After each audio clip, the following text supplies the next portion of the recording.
How Paralegals Can Double Your Revenue with Randa Prendergast, episode 314. Are you ready to make your law firm a profit-generating machine that will free up your time and skyrocket your impact? With more than 2 decades of business growth experience and having proven that you can be successful while prioritizing your family and your impact, introducing the Profit with Law podcast. I am your host, the creator of the Firm Differentiator 10X Effect, Moshe Amsel.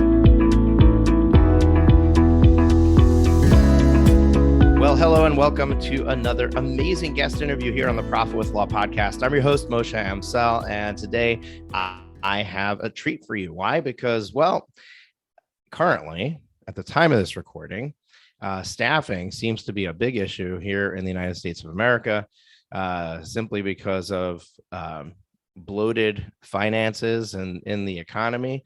All of a sudden, everybody's demanding a lot of money for their work. Prices are going up. There's inflation going through the roof, and people are struggling to find good people. And that is a problem. It's a problem for everybody out there. It's a problem for the restaurants you go to. It's a problem for the supermarkets you shop in, but it's also a problem for our law firms because they're all telling me it's hard to find good staff. And when you think you find somebody good, you get a millennial who's too lazy to actually show up to work or decides they want to take Mondays and Fridays off. And they want to come in virtually twice a week. So they're basically in the office once a week, all kinds of weird, funny stuff going on like that. And who better to have a conversation around what we can do to assist us in moving the needle forward in our business than our guest today, who is Randa Prendergast. And Randa is known as the Attorney Whisperer. And we'll hopefully jump into that and understand how she became the Attorney Whisperer. But she is entrenched in the business of assisting law firms and managing their law office. She helps attorneys free up their time by focusing on inefficiencies in their workflows, policies and procedures, time management, and the biggest one that caught my attention, offering paralegal support, helping you to find the paralegals that are a right fit for your business and keep your legal work moving forward. Randa, welcome to the show. Thank you so much for having me. I'm excited to be here. It's my pleasure, and I'm excited to have you. Actually found out about you through Jordan Ostroff, who I think that you might have been on his show, Yes. Exhibit A Attorney. So Jordan's a fast, good friend, a recent acquaintance in the past couple of years, but really an amazing individual. And when he shared about his experience with you, I said, okay, let's reach out and get to know Randa for ourselves and get you on the show. So thank you so much for taking the time to be here. Let's jump in with the easiest question of all, because it's the most well-known to you. And that is, just tell us a little bit about yourself, because our listeners, many of them probably never heard of you. And just share with us your story, how you ended up doing what you're doing, what got you there. And we'll try to keep it, under an hour so we can get to some other topics of conversation. Awesome. Yeah. So I have been in the legal field since 2007. I started in a solo firm, a family law firm. I was in college at the time, just getting ready to graduate. So I wore many hats within the solo firm and was really entrenched with the ins and outs of how to run a law firm.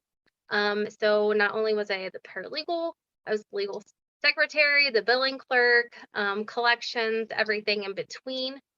So I started there, then I moved into just a civil lit and collections firm. Wasn't really my cup of tea. However, I did learn a lot about litigation in general, which gave me a really good foundation to move forward. So I ended up growing my family, so I decided to stay home, and I still wanted to be involved with the legal field. So I was doing contract work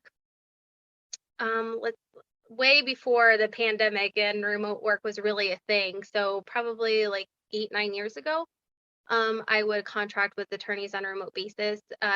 Typically people I just had already worked for in the past.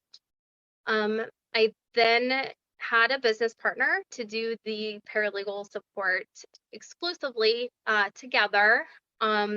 Learned a lot. I can paralegal. I know how to run a law firm, but owning a business is a whole nother beast. And so having that experience of owning my own business has been helpful too, to guiding law firms. Eventually, I started with, and I am still with, a company called Streamlined Legal. They do, they set up and customize your Clio and your Clio Manage. Melanie Leonard is the owner of that, and I am their task list extraordinaire. I build all the task lists and workflow for law firms. So I felt at some point there was a need for solos and small firms to identify inefficiencies in their law firm and to also get some actual legal support, because they are one person. They can't possibly do it all, and nor should they do it all. So working with Melanie has taught me, there's so much need outside of just setting up their personal systems within a software, but other needs of like being consistent with billing, or even being consistent with using a timer to capture your time to do billing. You know, showing law firms where they should hire. Maybe they shouldn't hire the person right out of school because they're going to spend a lot of time training them. And to invest that much time too, for them to leave is also a big loss for that solo firm who's trying to hold on to every dollar at some point. So I thought, hey, I love working with paralegals, and I love that work, but I also love the system. So why not, offer senior level paralegals to solo and small firms? So that's what we do. That's our main focus, is to provide that legal support to law firms. Most times when we talk with them, we realize there's some inefficiencies within their firms, or they don't know what they don't know. They went to law school, they know how to practice law, but they're not 100% certain on how to run a law firm. So we step in there. It's really unique situation. We have the paralegal pushing the legal files forward, so the attorney can pause and start focusing on their business. I love that. And interestingly, it's a small world. So I don't know how come our paths never crossed before, because Melanie and I have done a lot of work together. Melanie, myself, and Mark Homer partnered together to create the Law Firm Growth Incubator. We ran that from when COVID first started back in April of 2020 is when we kicked it off. And we just shut the doors to that the last quarter of 2021. So that was a great experience, and I've had a lot of interaction with her. She does some amazing work with getting law firms set up with technology solutions. And good to know that you're the taskmaster behind the scenes there. So the pieces of the puzzle start to come together.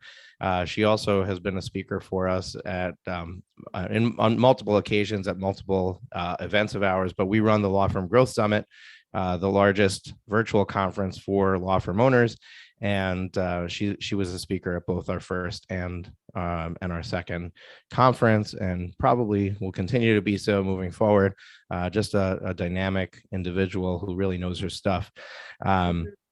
So, but very interestingly, your path took you through this, and it's really, when we look at somebody who's started a business and they're using their expertise, it's amazing how these little pieces of experience all collectively add together to create a complete package.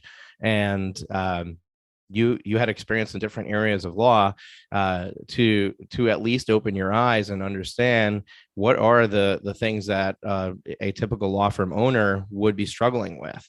And what I hear from what you shared so far is that task management, time management, and being able to focus on some of the legal work that needs to get done without needing to get involved in all the nitty-gritty details of getting that legal work done is part of the challenges that the typical firm owner has.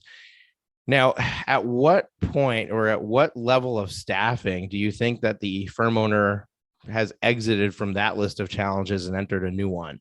And it's obvious that somebody who's a solo would struggle with these things because there's no other attorney to hand work off to. And if you haven't effectively put a paralegal in place, then you don't even have that paralegal moving the legal work forward as you describe it. But at some point, staffing becomes full enough that the firm owner doesn't need to be busy with those things. What level do you think that is? In other words, where is the end of the spectrum of where your services might be needed in a typical law firm? Sure. So I kind of tried to build our consulting model to like I work myself out of a job, where we set them up well enough that they are running like a well-oiled machine. Like they have their processes in place, they're consistent in billing. Typically what happens is the law firm owner says, great, we've done all these things. I'm set up to grow my team so I can go to take a tip from Facebook, lawyer on the beach. I can go and be that lawyer that's away from my firm and everything's set up and I know everything's great. Or it's their opportunity to say, okay, I want to grow way beyond, what we are right now. So they shift their focus on marketing and still not necessarily the legal work. I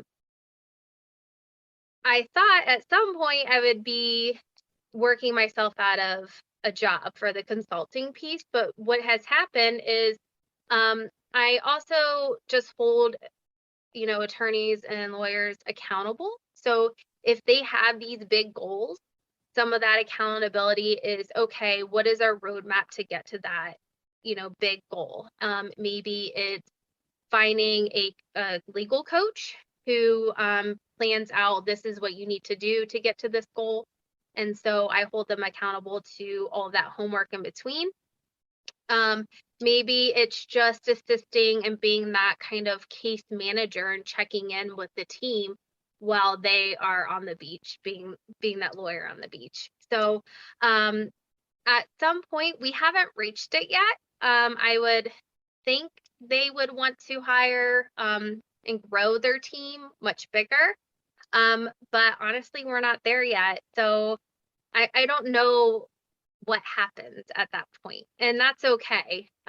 We serve a purpose for a season of time, and if it just doesn't go beyond that, that's fine too. Yeah, I love that, and really, what you're saying is there's no end because there's always new stuff that comes up. There's always help that that a law firm is going to need. So very interesting that you're constantly trying to get them to be where they don't need you anymore. But the more that you do a good job at that, the more opportunity it creates for you to be involved in helping them move, push their agenda forward, which is wonderful. It means they're getting results. It means that whatever you're doing is working. So kudos to you for, for answering that call and being in that spot where a lot of people struggle with. Even if somebody comes into my world, we do primarily coaching for law firm owners, and we might talk about how, okay, now you need to focus on creating processes, you need to focus on your systems so that everybody's doing the same thing, so that clients are getting the same result. But we're not sitting there with the how-tos and the step-by-steps, right? They kind of need to go and figure that out, and you're doing that. You're doing the how-tos for them. You're implementing that for them, which for a lot of people, that's a huge service, because even though they know they need to do it, they don't know how to do it. They don't know where to start, and it's not necessarily the best use of the attorney's time. Often we have our clients hire an assistant, teach them step by step, process by process, and then have the assistant create the processes, create the task list so that anybody in the future can follow it, because it really doesn't make sense for the attorney to be busy with that. Your solution is a perfect one as well. Now, when it comes to processes and task lists, I kind of think that those two are two different things, right? Somebody can create a process for something, but then there's like a step-by-step task that has to happen. Can you speak to the difference between those two, and what specific tools do you usually recommend for your clients to use to implement that? Sure. So I've done a lot of processes and task lists across different areas of law, especially working with Streamline Legal. So the basics, or let's say generic steps, are kind of already there. I already start with those. So typically what happens is I just meet with the law firm owner and we start talking about what makes your process different. What are you doing differently? And I might offer some variations on how they could complete stuff. And they say, oh, yeah, we do it that way, or no, this is slightly different. But within each task list or workflow is going to be what we call an internal policy, a procedure, or a process. So maybe we have a process or a workflow regarding responding to discovery. But within that, we need to have a process on, well, how do we process discovery that comes in, right? Like these are the steps that we have to take. We need to collect the documentation from our client. We need to, answer these questions with our client, review it, have the attorney review it, submit it to opposing. But during that whole time, we're collecting documents of all sorts. Like, how do we organize it to where it makes sense and we can easily identify if we're missing something? So that might be as soon as it comes in, we provide a process that as soon as discovery documents come in, we need to review them for completion, redact them, date stamp them, and save it this way. Maybe that includes filling out a discovery log for our client or opposing. So there's a lot of in between small things that we are doing. So when we're ready for a trial, we already have everything organized and we're at that time being proactive instead of reactive. So there's definitely the task list of this is the steps, but then there's most times an internal policy or procedure or process that goes along with it. Are there any areas of the life cycle of the law firm that you don't get involved with? In other words, are you primarily focused on the legal work itself and you don't deal with intake, you don't deal with perhaps billings, collections, customer service on the back end, post engagement, or do you do everything from beginning to end? So we do a little bit. I do offer billing clerk services because that's typically a big pain point for solos is they're not getting their bills out. And we want to get them paid, right? If they're getting paid, they're happy, they can see the light at the end of the tunnel, they can grow their firm. So on top of that, we give them best practices and then we say, hey, we also have a billing clerk that can do the billing for you. So you don't have to worry about it. It's going on in the background. So we will offer that. Typically, if it's something like we will give best practices for things and help implement. If it's something that Streamline Legal can do, because they have an extensive billing procedure, especially if they're in Clio, billing and intake, I always suggest that they link up with Streamline Legal because they're going to build that out not only in your case management software and your CRM, but they're going to give you a very, very, very detailed policy and procedure to go along with it. So we give best practices, but for a full detailed procedure, if they're in Clio, I definitely recommend Streamline Legal. Yeah, absolutely. So I actually asked the question to kind of set you up for the next one. And that is, when you look at your typical law firm that comes in the door, what is the most common item that becomes like the first thing that you need to implement for them to create efficiencies for their firm? Or where is the place that most firm owners, when you meet them, that is like the lowest fruit to be picked off that tree, the lowest hanging fruit to start to move the needle on their efficiency? Billing. Okay. Typically they are not billing. Yeah. So let's dive into that for a moment, because I think this will be really helpful for some of our listeners who, especially those who might not be really killing it in the billing department, right? Why do you think that they're not billing? Like, don't they realize that that's the way that money comes in? And if you don't bill, you don't get paid? Yeah, I mean, I think everyone realizes that. I mean, I'll be honest, I hate doing my billing. Mm-hmm. I'm very I do it because I recognize that that's how my business is going to keep afloat and move forward. But it's just one of those things that becomes a big nuance. And especially if you could hire someone else to do it, but you just don't know who to hire or how to go about it. So billing is difficult in a couple ways. Some attorneys, especially if they are, working on retainer hourly, have a hard time keeping their time. And Mm-hmm. so it's helping teaching them and giving them tools for how to use their timer in their case management software. Because we talk about how much time and money are you leaving on the table because you're estimating or you're forgetting.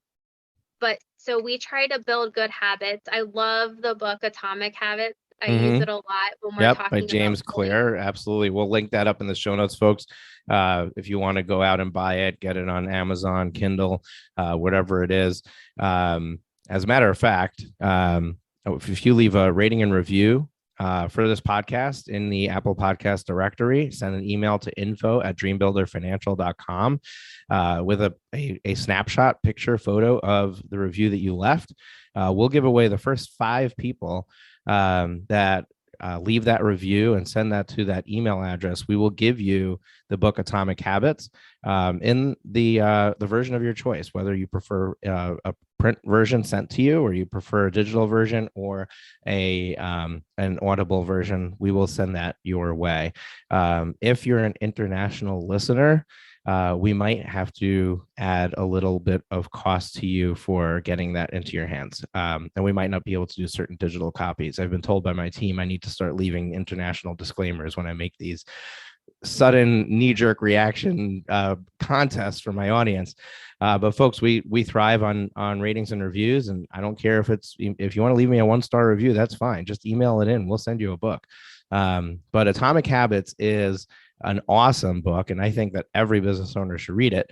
So if you want it for free, just leave us a rating and review. If you already left one in the past, by the way, just go find it. Take a screenshot of it, send it to us. Double down on any past promotion we might have had. We don't need you to leave another one. You've already done it for us.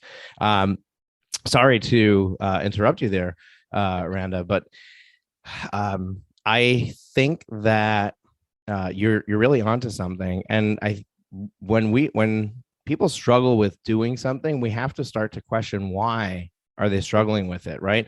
Do they struggle with the time entry because they don't know how to use the timer in Clio, or is it because of something else? Like, what is the deeper issue with tracking the time? And I think that deep down, especially in the early stages of growing your law firm, you're afraid of the billing conversation with your client because that opens the door to a confrontational situation where they might question how much time you spent, or they might question how much time is being spent, or how much they're paying for whatever it is that you're doing for them.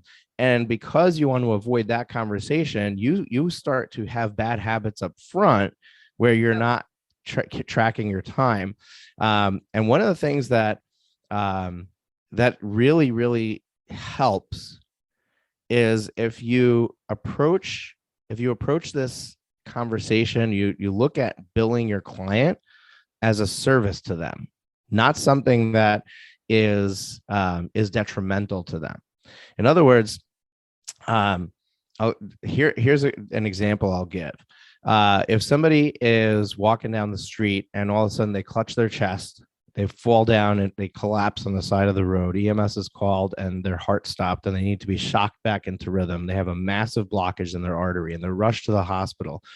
And when they get to the hospital, they tell them, we've got the doctor on call who just finished med school. He's here for a few hours and he's ready to do your heart surgery. Or we could transfer you to the #1 heart center about an hour away and get you the top cardiologist. The doctor here will he takes your insurance. It'll get you the $100 copay. If we transfer you to the city, it's going to be out of network and it's going to cost you $25,000. Which one do you want? Right. And most people, when it comes to their heart, and their life, and this is, they get one shot at this surgery, are going to spend the $25,000. Even if they don't have it, they'll find a way to come up with it. And they're going to go an hour away to the top cardiologist in the world rather than having somebody who just finished med school work on them, right? Absolutely. When you bill your clients, that act of billing them is the place where they view how good you are. Yep. And the more you charge, the better you are. Yep. So there is definitely a perception in pricing, right? And we talk about that. We talk about imposter syndrome a lot. We talk about the fact that your clients expect to get a bill from you. And actually, if you don't bill them, you might have more like clients that are angry at you getting a bill just whenever you feel like it, than instead of getting something consistent where they know they can manage it too. Absolutely. Yeah. So, I just all you have to do is put yourself in your client's shoes. Make believe that you have to go to an attorney to get services, and you're basically signing a document that's giving them an open-ended check to spend as much money of yours as they want. And now they wait 3 months to send you a bill, and there's hundreds of hours that have accrued, and you had no idea. So you had no option along the way of saying, wait a second, I don't have enough money. I need to pull the plug, or we need to pause this, or I need to find a cheaper solution. Maybe we can, how can we settle? Yeah, exactly. Or settle, or I could share a portion of the settlement with you if it's that kind of case, and we can get, have a lower hourly rate. All kinds of conversations can happen, but you never gave them the opportunity to do that. So the other big thing is cash flow is king, especially in a small business. And I encourage anybody who is struggling with cash flow or struggling with billing issues to change their billing cycle. For some reason, every attorney thinks their billing cycle should be once a month. There's no other business in the world that operates once a month. I'm going to go even crazier than that. So you said biweekly, and I agree with you, right? But for somebody who's having difficulty with time entries and having difficulty, because what happens is they're also having difficulty with retainer management, right? Yeah. So they take an initial $5,000 retainer, they use that retainer up, and maybe in the engagement contract or letter, it basically says that at 50%, we're going to replenish the retainer. Well, they'll run it dry to zero before they ask for a retainer replenishment. And what happens is that's just done from a combination of one of two things. Either because they're on a monthly billing cycle and they use it up during the month, so they don't even know they used it up until they bill, or they're afraid to ask for more money, which goes back to that initial conversation, right? If you switch to billing every week, then you are monitoring that retainer at a much higher level than if you were going biweekly. You're also not going to forget how much time you spent on something when you're trying to recall because you didn't enter the time when it's within the last 7 days, a lot better than if it was in the last 14 days. So when I'm trying to fix a broken system with somebody, I'll go to the other extreme. We're going to bill every week. Like every Friday afternoon, you're going to block your calendar at 3:00 and you're not leaving the office till you're done getting your bills out. And that's how you close your week out. And what that does is it creates, number one, it'll highlight how awful they are at the time entry during the week and really help them fix that, because it creates a lot of pain when you need to recreate it at the end. And you're not even there's an ethical dilemma, right? Yeah. How do you know you're billing your client the right amount of time if you didn't track it exactly? Yes. So all kinds of issues can get resolved by going to the other extreme. But I love that you're already on that page. You get them billing twice, biweekly.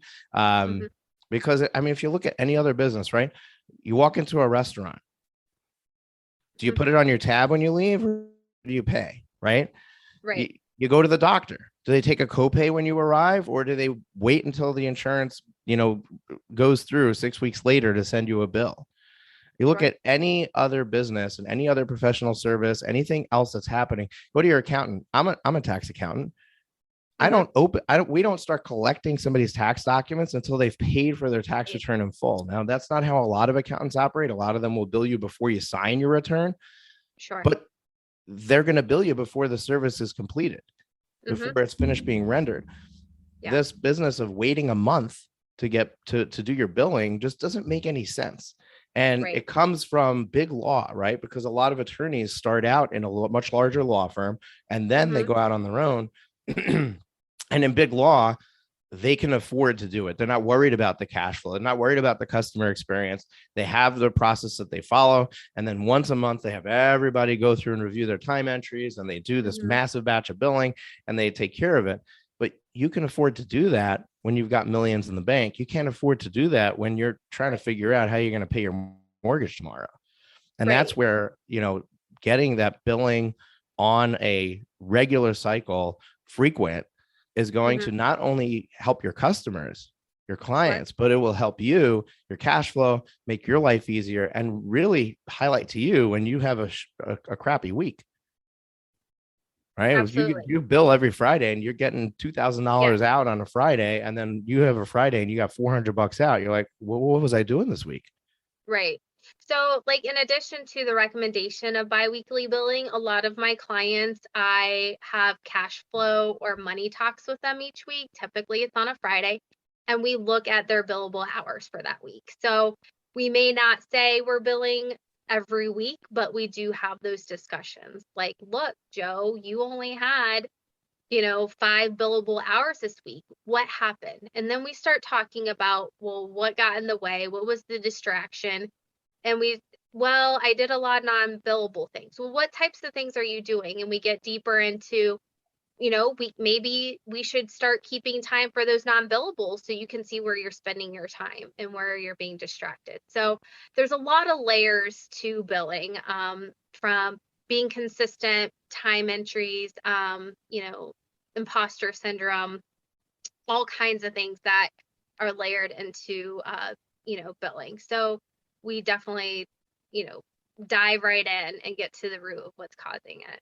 Yeah, and the beautiful thing is that when you are paying attention to those numbers, you're paying attention to those non-billable hours, it becomes Mm-hmm. so easy for you to decide to bring on additional help.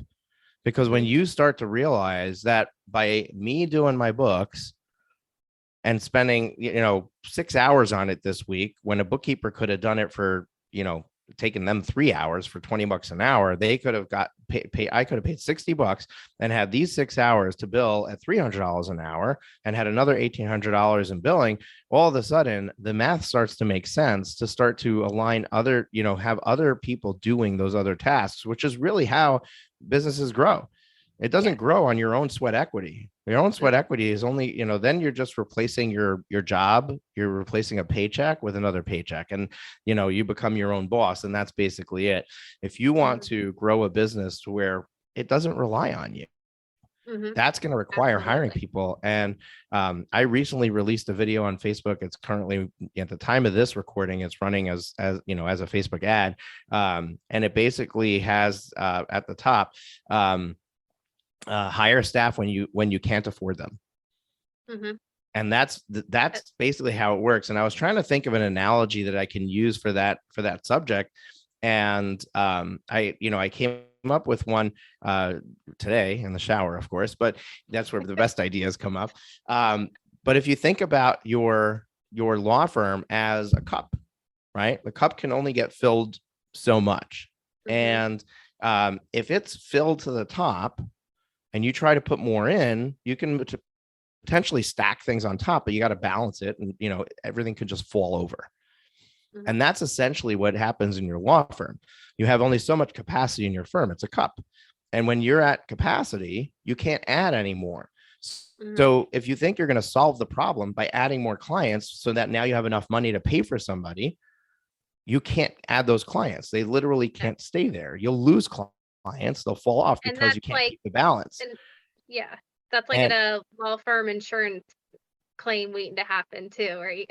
yeah, well, that could be. Hopefully you have Yeah. insurance, because if you're skimping out on people, you're probably skimping out on other costs, and maybe you're not even getting yourself good malpractice insurance. But Right. the point is that if you take that analogy, what's the solution? Get a bigger cup, go to a Mm-hmm. bucket, right? Well, how do you do that in your law firm? You add people. When Yeah. you add people, you increase capacity, you increase the ability to handle more clients. Those clients Mm-hmm. are waiting to come in.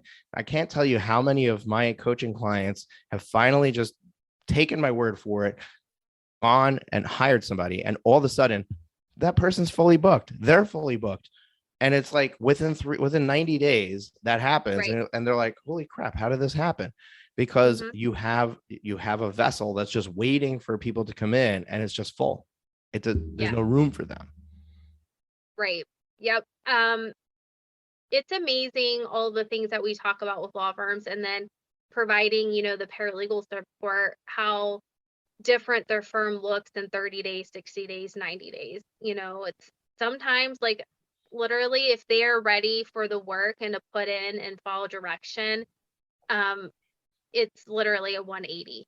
And that's why we do what we do. It's like the most exciting feeling in the world, as you know, as a coach, to say, oh my gosh, I did all this and look at where we are right now, and it renews their, excitement to why they started their business in the first place. We always talk about that in our discovery calls.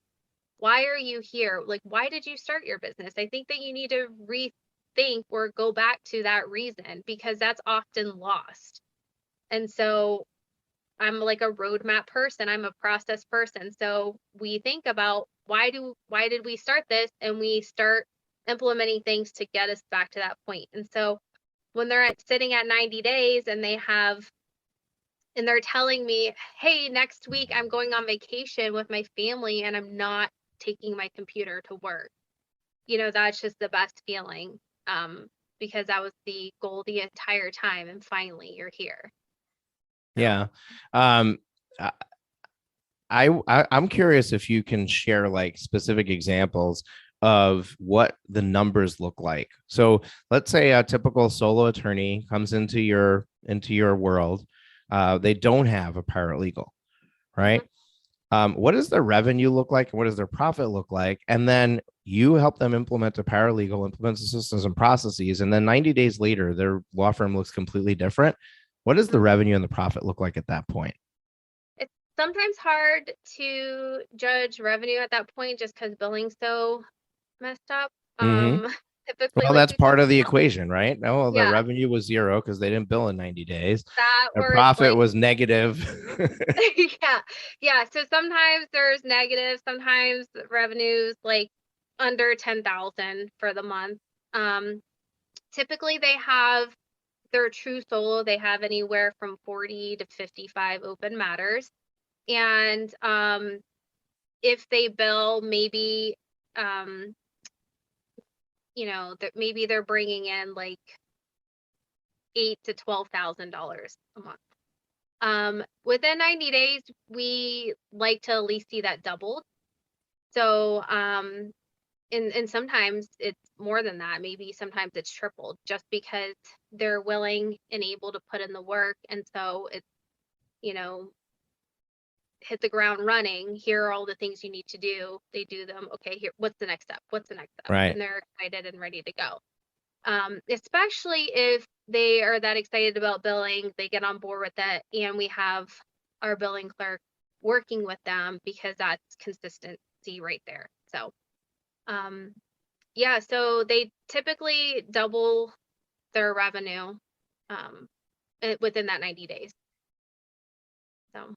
Yeah, that's awesome. I think I asked you for that information because I want to highlight to our listeners how powerful this is. Yeah. Like a little tweak.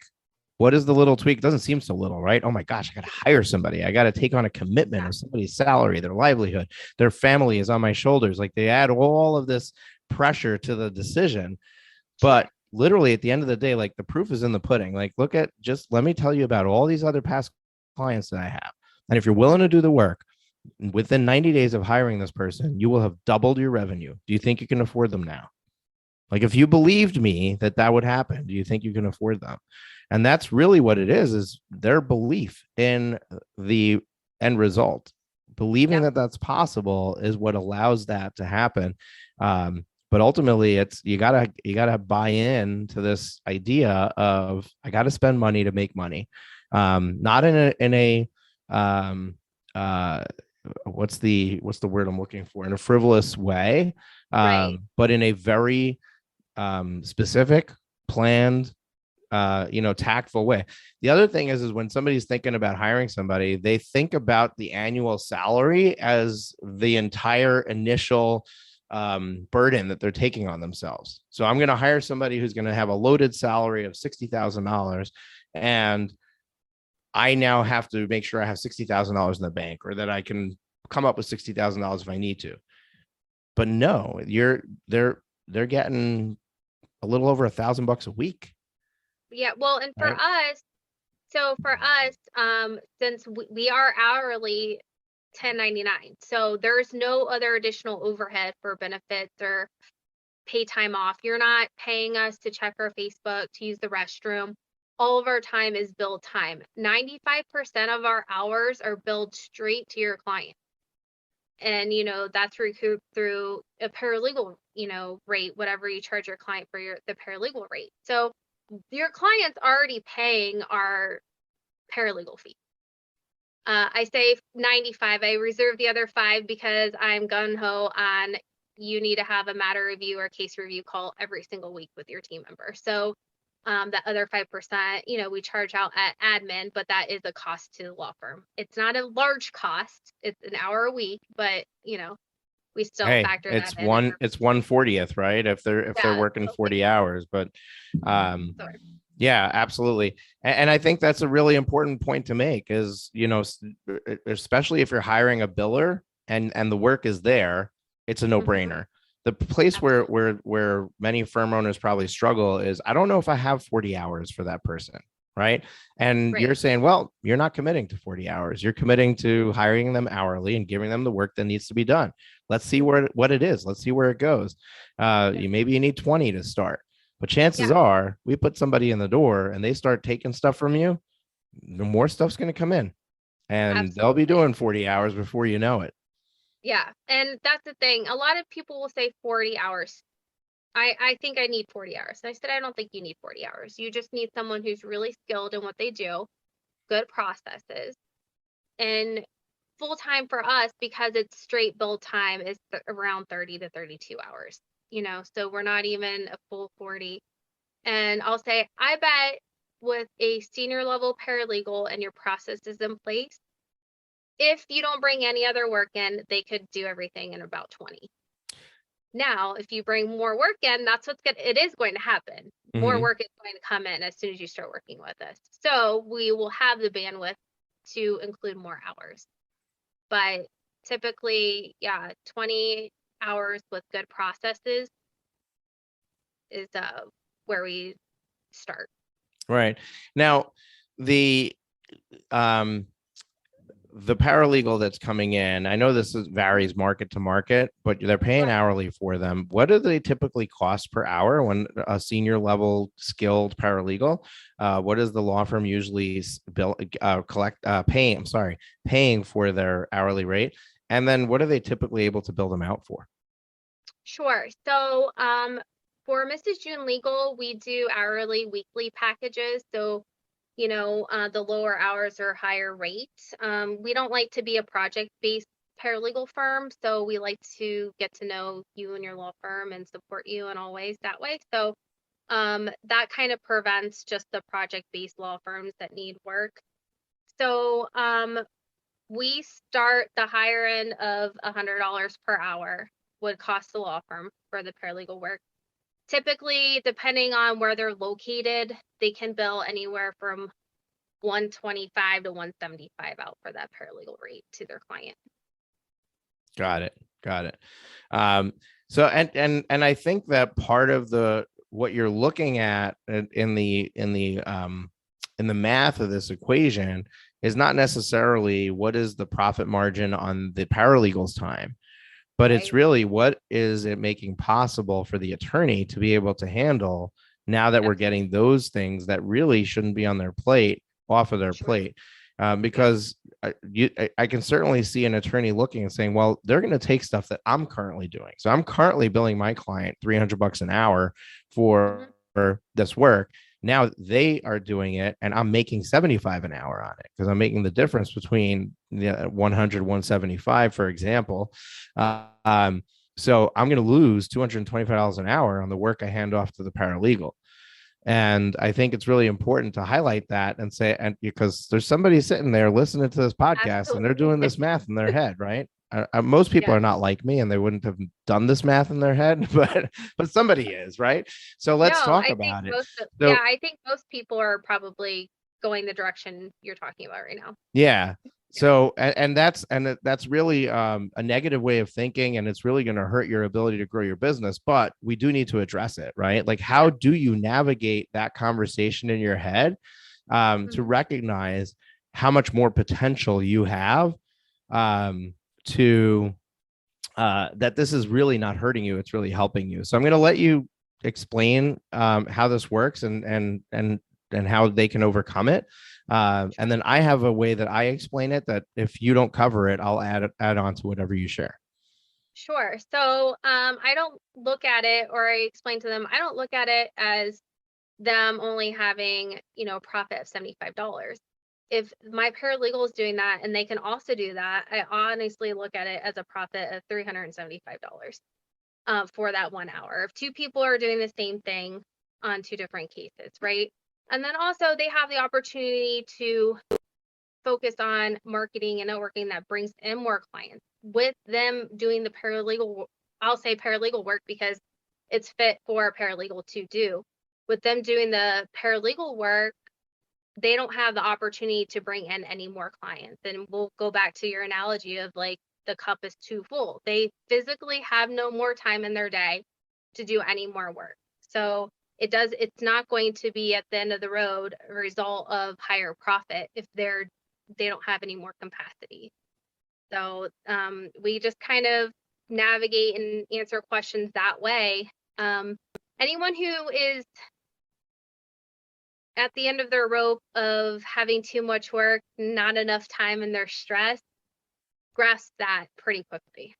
Yeah, yeah, I agree, and I like the way that you. I mean, that's one thing that I haven't done is, hey, it's not $75 a profit an hour for that paralegal's work. It's 375 because you're also getting an hour back of your time to do true legal work. The other thing that is not obvious in front and center is your client's not stupid. Your client's getting billed by you $300 an hour for work that a paralegal can do, and they can go to another law firm and actually, even if the other law firm charges $600 an hour for the attorney, if the attorney is spending only 2 hours for every 10 on their stuff, and then the paralegal is doing the other 8 hours, they're going to get a lower bill, and perhaps maybe the other attorney is better than you, right? And you're sitting there trying to establish your name and figure out how do you build your practice, and how do you attract clients. Clients are doing that math. They're sitting in on another conversation with another law firm where they're giving them a rate sheet that has an attorney rate and a paralegal rate, and they're getting one from you. Maybe it's got a paralegal rate, but they've never heard of the paralegal before, and they know they're not working with a paralegal, and they're wondering, where's that rate? Either in the sales conversation or in the actual working with you conversation. And if you're ignoring that, then you are hurting yourself, because you're just assuming that your client doesn't realize. They realize. Right. And Absolutely. it's going to be hard for them to go and recommend you to a family member, to a friend, when they feel taken advantage of. So there's a hidden cost there that we're really not talking about, but it's really happening when you don't have those services available in your law firm. But the last thing, the analogy that I use, or the way that I try to describe this to my clients, is if you were to hire an attorney that is working full time on legal work, they're not doing anything else, and you figure out what you and whether you're charging hourly, or whether you have a contingency based practice, or whether you have a flat fee practice, figure out what that attorney would be able to bring in revenue annually if they were fully booked. Right. And most people would get to a number somewhere between 600,000 and $1 million for an attorney who's fully booked, working just on legal work, has all the support that they need. Right. Yet you, as a fully booked solo law firm owner, can't figure out how to get to 200,000 or 250. Right. And why is that? It's because you're wearing so many different hats. It's because you're doing so many other things besides for the legal work. So when you start to realize that there's this gap between a full-time attorney and what I can accomplish, you got to figure out, how do I start to unlock that? How do I start to get myself closer to the 600,000 to $1 million mark, or hire another attorney, right? One or the other. But you're not going to jump to hire an attorney if you haven't done everything to get as much off your plate as possible. You want to get the cheapest labor off your plate. And that's where I think when you start to compare yourself to what's possible, if you didn't have everything else that you were doing, all of a sudden it becomes very obvious that it's completely holding you back. And you need to get support in place. You need to have somebody answering the phones. You don't have to hire a receptionist. You go to Smith AI. And folks, we promote Smith AI all the time. They're an awesome partner of ours. They will answer your phone for you. They only bill you for the calls they take. And it's a perfect solution. So you stop answering the phones. And what kind of message are you sending anyway when you're the one answering the phones when somebody calls your law firm? So go to Smith AI. It's profitwithlaw.com/Smith AI. When you get there, you'll see the current promotions that we have available to you to start off with them. There's always discounts available. I don't know what it is currently as I'm recording this because I just blurted it out, but I don't have anything in front of me. But I'm telling you that they will take care of you. They will give you the right package for you. If you're just getting started, you just want to test the waters, tell them that you want something that's not listed. You want something that's smaller than what they have. See if they can create something for you. Usually they can. But hire somebody to answer your phones. Hire somebody to do your bookkeeping. If you need a bookkeeper and you're trying to figure out where to go no further than Dream Builder Financial. We're a full service bookkeeping and accounting firm.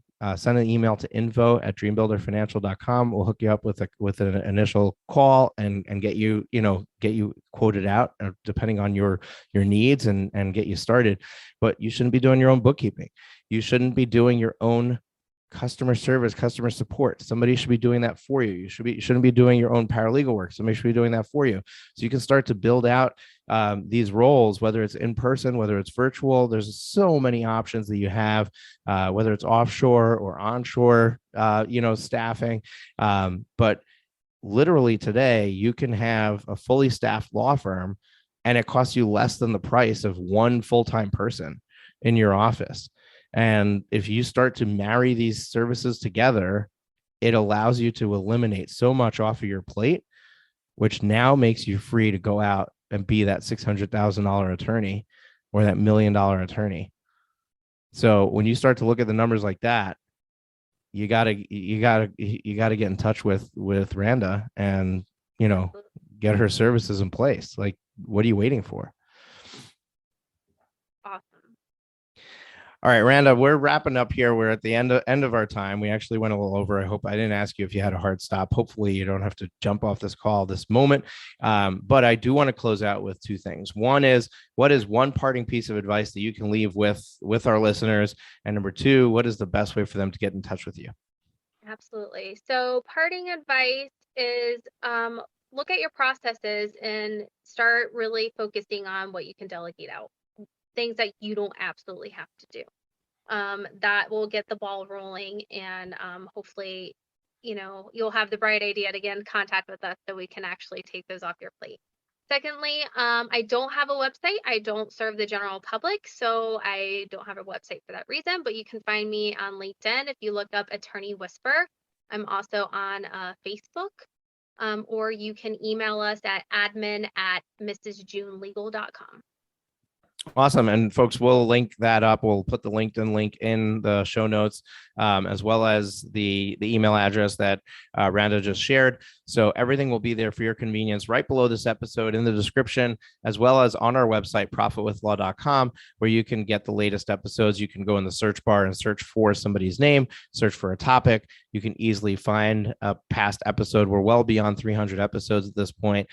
We've talked about practically everything that you're going to run into.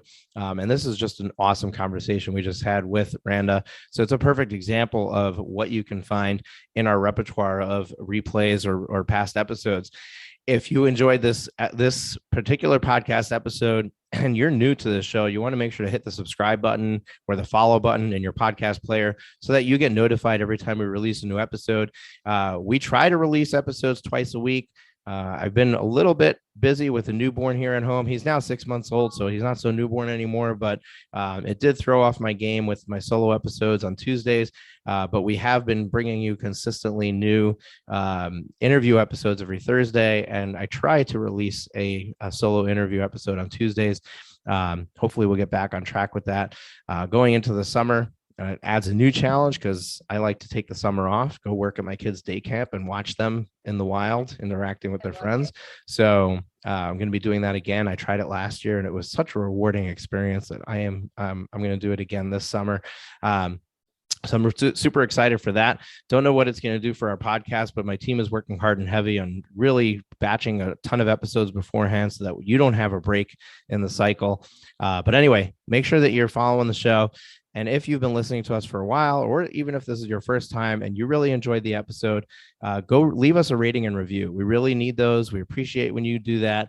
If you don't have an iPhone, the best place for leaving ratings and reviews is the Apple Podcast directory. You can simply go to Apple Podcasts online. You can create yourself an account and you can leave a rating and review. It's a little bit of a couple extra steps if you do it that way, but you can get a free book because the first 5 people after this releases who leave a rating and review, send an email to info@dreambuilderfinancial.com, which will be in the show notes.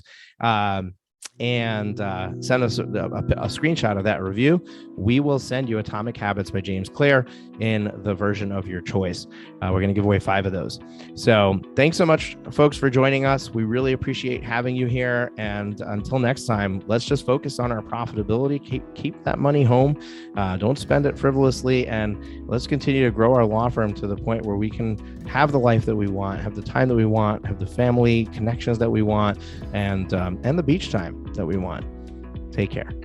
That's it for this week's episode of Profit with Law. If you have enjoyed the show, please consider sharing it with at least one person. Imagine how many lives we can change if we each shared this episode. Another way to share the episode is on social media. We appreciate your support and look forward to you joining us again next week. How